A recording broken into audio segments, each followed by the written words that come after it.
आइए अब हम लोग भक्ति मार्ग का प्रशस्ति का 39वां भाग श्रवण करें। जय श्री राधे, जय श्री कृष्ण, जय श्री राम। देखिए,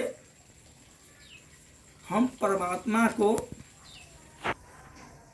माने उनकी वचनों द्वारा जो उपदेशित किए गए हैं। हम लोग गीता में भी कहते हैं, क्या कहते हैं, भगवान श्री कृष्ण अर्जुन से क्या कहते हैं, निर्माण मोह जित संग दोषा अध्यात्म नित्या विनिवृत्त कामा द्वंद्वैर्मुक्ता सुख दुख संगैर् गच्छन्त मूढ़ा पदमं वयं तत्।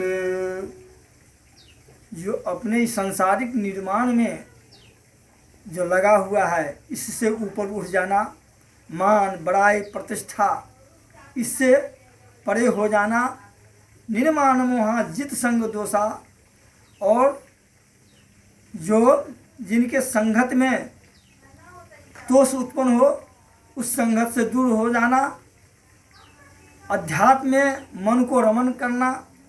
अध्यात्म क्या है?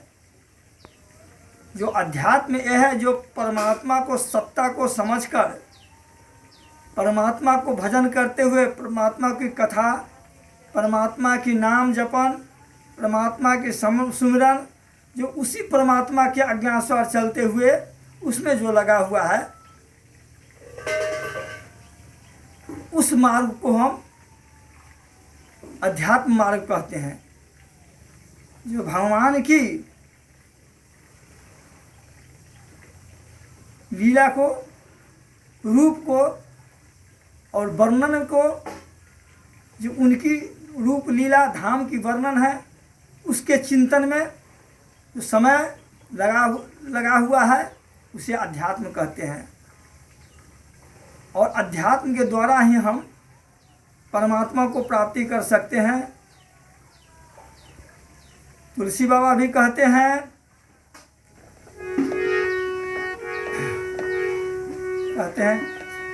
कवच नगार की जय सब काजा हृदय राखी कौशलपुर राजा।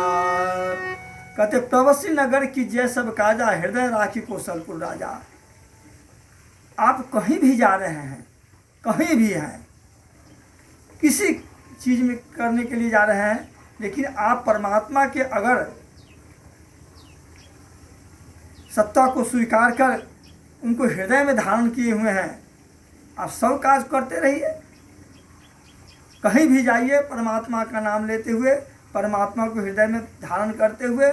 वो तो हैं, जीवात्मा रूप में परमात्मा हैं, आपके साथ हैं, हर समय साथ है, लेकिन आप उसको नहीं जान पाते हैं। तो कहते हैं तुलसी बाबा, प्रवेशी नगर की जय सब काजा हृदय राख कौशलपुर। सारा कार्य करते हुए और सब सफल होगा जब हम अध्यात्म में और परमात्मा में लगकर परमात्मा का भजन करेंगे। और जितने हम निर्माण में लगे हुए हैं तो कीजिए, सब काज कीजिए, लेकिन उससे मोह दूर हो जाए। निर्माण मोहा जित संग दोषा। निर्माण में जो मोह लगा हुआ है, जो दोषियों के संगत से हमका बिगड़ रहा है अध्यात्म की रास्ता, उसको त्याग कर निर्माण मोहा जित संग दोषा अध्यात्म नित्या विनिवृत्त कामा द्वंद्व मुक्ता। द्वंद्व से उड़ जाइए। द्वंद्व जो लगा हुआ है, यह सत्य है कि नहीं, यह सही है कि नहीं, अरे सही है तो नहीं, क्यों नहीं है सही। परमात्मा तो इतने सुहृद हैं, बार बार अब जानने का कोशिश कीजिए। परमात्मा सत्य, यही सत्य है। और सत्य जो है, सब देखिए सत्य कैसे है, सत्य नहीं है। अगर धन सत्य रहता, रुपया सत्य रहता, तो कुछ दिन पहले हम लोग जितने थे कोरोना की बीमारी से त्रस्त थे, हम भी उसमें हैं। हमारे पास सारे लक्षण थे, जितने लक्षण होते हो कोरोना का था हमारे पास।